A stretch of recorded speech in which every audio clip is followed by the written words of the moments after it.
ایک عہد سلطنت کا ذکر ہے جہاں ایسی خاتون رہتی تھی جس سے شہنشاہ وقت کو سب سے زیادہ پیار تھا۔ دربار وقت میں اونچے درجے کی آرزو مند عورتوں کے خیال میں وہ خاتون گستاخ اور چھچھوری تھی۔ درمیانے درجے کی عورتیں بھی اس سے کشیدہ خاطر رہا کرتی تھیں۔ غرض یہ کہ اس خاتون کے ہر کام سے جو وہ کرتی اس سے کوئی نہ کوئی ناراض ہو جاتا تھا۔ غالباً ماحول کی اس مسلسل کشیدگی سے وہ خاتون شدید بیمار ہو گئی اور اس کا زیادہ وقت دربار کی بجائے گھر میں گزرنے لگا تھا۔ اس خاتون کی غیر موجودگی کو محسوس کرتے ہوئے شہنشاہ نے اس پر اپنی توجہ اور بڑھا دی۔ اس بات کی پرواہ کیے بغیر دربار کی دوسری عورتیں اور مرد کیا سوچیں گے۔ شہنشاہ کے رویے سے ایسا محسوس ہوتا ہے گویا وہ خود بھی یہی چاہتا ہو لوگ اس خاتون کے بارے میں مزید باتیں کریں۔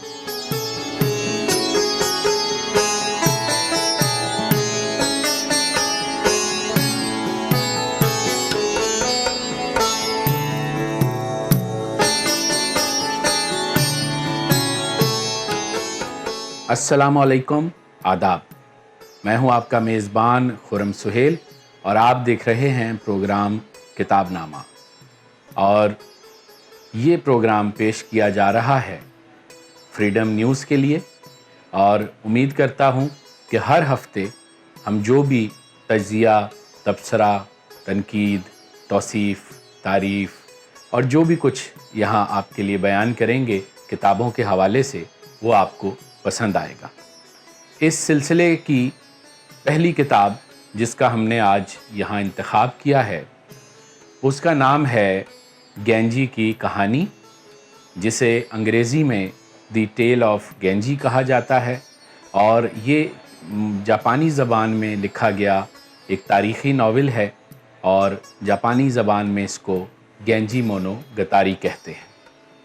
اس کتاب کو آج یہاں منتخب کرنے کے دو مقاصد ہیں۔ پہلا مقصد یہ ہے کہ یہ ناول گینجی کی کہانی دنیا کا پہلا ناول مانا جاتا ہے، تسلیم کیا جاتا ہے۔ ویسٹرن ورلڈ میں، مغربی دنیا میں اور عالمی ادب میں اس ناول کی حیثیت دنیا کے پہلے ناول کی ہے، تو اس لحاظ سے یہ ایک قیمتی ناول ہے۔ پھر دوسری بات یہ ہے کہ اردو زبان میں آج سے کوئی 40-45 برس پہلے اس ناول کی سمری یعنی خلاصہ، وہ بھی صرف 9 ابواب کا خلاصہ یعنی وہ کیا گیا تھا، اور انڈیا سے سید احتشام حسین نے وہ خلاصہ کیا تھا۔ شاید ان کا ارادہ ہوگا کہ وہ پورے ناول کی سمری کریں گے، لیکن یہ ارادہ پایا تکمیل تک نہ پہنچ سکا، اور صرف پہلے 9 ابواب کی تلخیص انہوں نے کی جو کتابی شکل میں شائع ہوئی۔ تو باقاعدہ طور پر اس ناول کا اردو میں یہ پہلا ترجمہ ہے جو گینجی کی کہانی ہے، اور اس کے ٹرانسلیٹر جو ہیں وہ پاکستان کے مایہ ناز مترجم، ادیب، شاعر جناب باقر نقوی صاحب ہیں۔ باقر نقوی صاحب نے نہ صرف یہ کہ جاپان کے ادب پر اپنی ترجمے کی صلاحیتوں کو صرف کیا اور کامیاب طریقے سے اس ادب کو اردو میں منتقل کیا، بلکہ انہوں نے اور بھی عالمی کئی ادبی اور عالمی شاہکاروں کو اردو میں منتقل کیا، جیسے مثال کے طور پر دی میزریبل ایک فرینچ ناول ہے، اور اس کا انہوں نے ترجمہ مزراب کے نام سے کیا۔ اس کے علاوہ انہوں نے جاپان کے 2 ادیب جنہوں نے نوبل پرائز، ادب کا نوبل پرائز حاصل کیا، ان کے ناولوں کے بھی ترجمے کیے۔ ان ادیبوں کے نام کنزابورو اوئے اور یاسوناری کاواباتا ہے۔ جہاں تک اس ناول کی شہرت کی بات ہے، گینجی کی کہانی یہ میرے ہاتھ میں ہے، یہ دنیا میں پہلی بار اس وقت سب سے زیادہ مقبول ہوا جب یاسوناری کاواباتا نے اپنا ادبی نوبل انعام حاصل کرتے ہوئے جو ہے اس کا ذکر کیا۔ اور یہ ناول جاپان کے اسکول اور کالجز کے نصاب میں بھی پڑھایا جاتا ہے اور ہر جاپانی اس ناول کے متن سے واقف ہے، اور اب تو دنیا بھر میں اس ناول پر نہ صرف تحقیق ہو رہی ہے بلکہ نت نئے پہلوؤں سے کام ہو رہا ہے، اس پر کئی فلمیں بھی بن چکی ہیں۔ میرے ہاتھ میں جو یہ نسخہ موجود ہے، یہ گینجی کی کہانی پہلی مرتبہ اردو زبان میں شائع ہوئی ہے، اور یہ دنیا کا وہ پہلا ناول ہے جو 1000 سال سے بھی زیادہ عرصے پر محیط پہلے لکھا گیا، یعنی 1000 سال سے بھی پہلے لکھا گیا یہ ناول، جس کی جاپانی مصنفہ یا ناول نگار جو ہیں وہ موراساکی شکیبو ہیں، جبکہ انگریزی مترجمین میں 2 مترجمین جن سے استفادہ کیا باقر نقوی صاحب نے، وہ آرتھر ویلے اور ایڈورڈ سائیڈن اسٹیکر ہیں، جبکہ اردو مترجم اس کے باقر نقوی ہیں، اور باقر صاحب کی ناگہانی رحلت کی وجہ سے یہ منصوبہ ادھورا تھا، تو مجھ ناچیز نے خاکسار نے پھر اس کو مکمل کیا، اور اس کی تحقیق، تدوین اور حواشی کے پہلوؤں سے میں نے اس ناول پر کام کیا۔ اس ناول کو راہیل پبلیکیشن کراچی نے شائع کیا ہے، اور نہ صرف یہ کراچی بلکہ اس کے علاوہ پاکستان کے مختلف شہروں میں بڑے بڑے کتب فروشوں کے ہاں فروخت کے لیے دستیاب ہے، اور فیس بک کی مدد سے آپ راہیل پبلیکیشن اور توکل اکیڈمی کے پیجز کے ذریعے یا میرے فیس بک پیج کے ذریعے، خرم سہیل کے ذریعے آپ اس کتاب تک پہنچ سکتے ہیں، اور پبلشر کو جو ہے اس سے براہ راست بھی آن لائن منگوا سکتے ہیں۔ یہ ناول اور اس کا ترجمہ پاکستان جاپان لٹریچر فورم کی پیشکش ہے، اور 5 سال سے یہ فورم کراچی میں کام کر رہا ہے، اور اس کے تحت کئی کتابیں شائع ہو چکی ہیں، اور تازہ ترین کتاب یہ ہے جو اس وقت میرے ہاتھ میں ہے اور میں اس کے بارے میں بات کر رہا ہوں۔ اس کتاب کے لیے نہ صرف یہ کہ جاپانی سفیر نے جو کہ پاکستان میں تعینات ہیں انہوں نے اپنا پیغام دیا، بلکہ جاپان میں جو پاکستانی سفیر ہیں انہوں نے بھی اپنا پیغام اس کتاب کے لیے دیا، اور اس کے ساتھ ساتھ کراچی میں تعینات جاپانی کونسل جنرل صاحب نے بھی اپنا پیغام دیا، اور اس کے علاوہ Osaka university of foreign studies اور Tokyo university of foreign studies کے 2 جاپانی اساتذہ جو اردو کے استاد ہیں انہوں نے بھی اس کے لیے پیغامات دیے ہیں، اور اس کے ساتھ ساتھ جو ہے ناشر نے بھی اپنا نوٹ لکھا ہے۔ اس ناول کی کہانی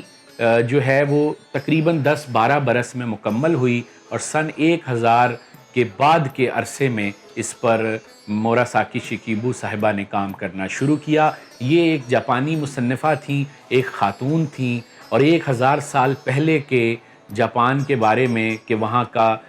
جو بادشاہی نظام تھا، شہنشاہیت تھی، وہ کیسی تھی، اس ناول میں انہوں نے اس کو بیان کیا ہے۔ اگر ہمارے ہاں اس کی مثال لینا چاہیں تو داستان الف لیلہ کی کہانیوں جیسی یہ ایک کتاب ہے جس میں کئی کہانیاں مل کر ایک بڑی کہانی کو تشکیل کرتی ہیں۔ اور اس کے ساتھ ساتھ میں یہ بتانا چاہوں گا کہ گینجی اس ناول کا مرکزی کردار ہے، جو ایک شہزادہ ہے، اور اس کی جو زندگی ہے، اس کے والدین جو کہ اس کے والد جو شہنشاہ تھے، پھر وہ خود، اور پھر اس کے بعد اس کی اولاد، اور اس وقت کا جاپان، اس وقت کی معاشرت، اس وقت کی تاریخ، رسم و رواج، ثقافت، موسیقی، مصوری، فنون لطیفہ کے دیگر شعبے، شاعری، یہ سب اس ناول میں ہمیں جھلکتی محسوس ہوتی ہے۔ اگر میں یہ کہوں کہ یہ ناول جاپانی فنون لطیفہ کا شاہکار ہے تو یہ غلط نہ ہوگا، اور صرف جاپانی ثقافت ہی نہیں، 1000 سال پہلے جب جاپان پر چینی ثقافت کے بے حد اثرات نمایاں تھے، وہ اثرات بھی ہمیں اس میں دکھائی دیتے ہیں۔ تو یہ ناول آپ کو 1000 سال پہلے کی دنیا میں لے جاتا ہے کہ اس وقت دنیا کیسی تھی، اس وقت کے بادشاہ کیا سوچتے تھے، اس وقت کی طبقہ اشرافیہ کی زندگی کیسی تھی جو جاپان میں بستا تھا، یہ سارا کچھ اس میں بتایا جاتا ہے۔ اور میں نے جو پاکستان جاپان لٹریچر فورم کے حوالے سے آپ کو بتایا، یہ ایک بک مارک بنایا ہے جو سائز میں تھوڑا بڑا ہے اس کتاب کی ضخامت کے لحاظ سے اس میں جاپانی زبان میں اور اردو زبان میں بتایا گیا ہے کہ لٹریچر فورم کی اس کتاب کے علاوہ کیا کیا کامیابیاں ہیں اس کی اس میں تفصیل بھی درج ہے. اور یہ وہ کتاب ہے، یہ باریک سی، جو انڈیا سے شائع ہوئی تھی. ساہتیہ اکیڈمی نے اس کو شائع کیا تھا، ٹیل آف گینجی، لیکن انہوں نے کہیں یہ مینشن نہیں کیا کہ یہ سمری ہے، تلخیص ہے، اور وہ بھی صرف 9 ابواب کی. اور اندر البتہ جو ہے اس وقت جو بھی سفیر موجود تھے جاپان کے انڈیا میں، انہوں نے اس کو مینشن کیا. ان کا نام تھا CA یوشیزاوا. انہوں نے بتایا کہ یہ مکمل تو نہیں ہے، لیکن بہرحال یہ ایک پہلی کوشش کے طور پر اہم ضرور ہے. لیکن پھر کچھ عرصے بعد یہ پاکستان میں چھپی، اور ابھی حال ہی میں ہماری یہ اوریجنل ترجمہ آنے سے کچھ عرصہ پہلے ہی، چونکہ ہم نے اس پہ ڈسکشن شروع کر دیا تھا اور میڈیا میں تذکرہ بھی آنا شروع ہو گیا تھا، تو کراچی سے تعلق رکھنے والے ایک ناشر سٹی بک پوائنٹ، جن کا ایک ذیلی ادارہ بک ٹائم بھی ہے، انہوں نے اس کتاب کو چھاپ دیا، شرارتاً چھاپ دیا، کیونکہ کہیں انہوں نے مینشن نہیں کیا کہ یہ تلخیص ہے. اور لوگوں کو یہ مغالطہ ہوا کہ شاید گینجی کی کہانی یہی ہے. تو یہ بہت غلط فہمی رہی بہت عرصہ، لیکن اب آپ سمجھ سکتے ہیں کہ یہ تلخیص ہے اور یہ اوریجنل ہے. اور پھر اس میں بے شمار غلطیاں ہیں جس کو پاکستانی ناشر نے درست کرنے کی کوشش نہیں کی. گینجی کو گنجی لکھا ہوا ہے، اس کے علاوہ کہانی جو ہے وہ کہانی لکھا ہوا ہے، یہ آپ دیکھ سکتے ہیں. بہت سارے الفاظ، بہت ساری چیزیں اس میں غلط ہیں، اور پروف کی غلطیاں ہیں، ٹیکنیکلی غلطیاں ہیں، تو اس کا خیال نہیں رکھا گیا. جہاں تک اس ترجمے کی بات ہے، اس میں نہ صرف یہ کہ کہانی موجود ہے، بلکہ باقر نقوی صاحب نے بہت عمدگی کے ساتھ، بڑی جان فشانی کے ساتھ اس کتاب پر کام کیا، اور اپنی زندگی کے آخری برسوں میں وہ اس محنت شاقہ سے گزرے، اور انہوں نے یہ اردو ادب پر احسان کیا کہ اس کے ترجمے کو مکمل کیا. پہلا ڈرافٹ مکمل ہوتے ہی ان کی رحلت ہوئی اور وہ اس دنیا سے چلے گئے. اس کے بعد یہ ذمہ داری جاپانی دوستوں نے مجھے دی، اور پھر میں نے اس کام کو مکمل کیا. اس میں 821 حواشی یعنی فٹ نوٹس لکھے گئے ہیں جو آپ کو کہانی کو سمجھنے میں مدد دیں گے. اس کے علاوہ مختلف اصطلاحیں، پروف ریڈنگ، 6 سے 7 اس کے ڈرافٹ اور دیگر پہلوؤں سے اس کہانی پر کام کیا گیا ہے. 1150 صفحوں پر مشتمل یہ کتاب، جس کی قیمت 3000 ہے، یہ ڈسکاؤنٹ پر آپ کو 2000 کے لگ بھگ مل جائے گی. اور میں سمجھتا ہوں کہ آج کے اس دور میں جہاں ہم کہیں کھانا کھانے بیٹھیں اور ایک ہی نشست میں ہم کئی ہزار روپے کا کھانا کھا لیتے ہیں، وہاں 1000 سال پرانا ناول اور پھر اتنی عمدگی سے اس کی جو پیشکش کی گئی ہے، اس کو خریدنا اور اپنے کلیکشن کا حصہ نہ بنانا تھوڑی سی ناانصافی ہوگی. اور اس میں کوئی ہم نے پروفٹ کا مارجن نہیں رکھا. جو دوست کتابیں باقاعدگی سے خریدتے ہیں وہ جانتے ہیں کہ اس بڑے سائز میں، ڈکشنری والے سائز میں 1150 صفحے کی قیمت اتنی نہیں ہوتی، مگر اس کی قیمت بہت مناسب رکھی گئی ہے. تو دوستو، امید کرتا ہوں اس کتاب کا تعارف آپ کو پسند آیا ہوگا، ہماری یہ کاوش بھی پسند آئی ہوگی. دنیا کا پہلا ناول ہم نے آپ کے سامنے پیش کیا، اردو زبان میں اس کی پہلی اشاعت، اس پر بات کی، اور ساتھ ساتھ لگے ہاتھوں میں پاکستان جاپان لٹریچر فورم کو چونکہ رن کرتا ہوں، چلاتا ہوں، تو اس کا تھوڑا سا تعارف آپ کے لیے پیش کیا. اور سب سے بڑی بات، پاکستان اور جاپان دونوں ملکوں کے درمیان دوستی کے مقصد سے ہم نے یہ کام کیا، اور دونوں طرف کے جو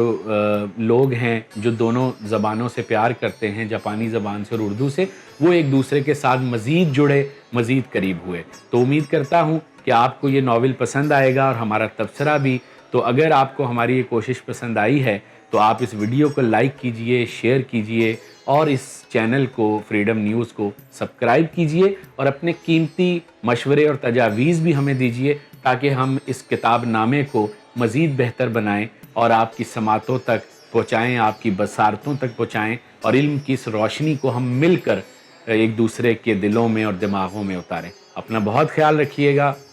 اگلی پھر کسی اہم کتاب کے ساتھ دوبارہ ملاقات ہوگی. خدا حافظ.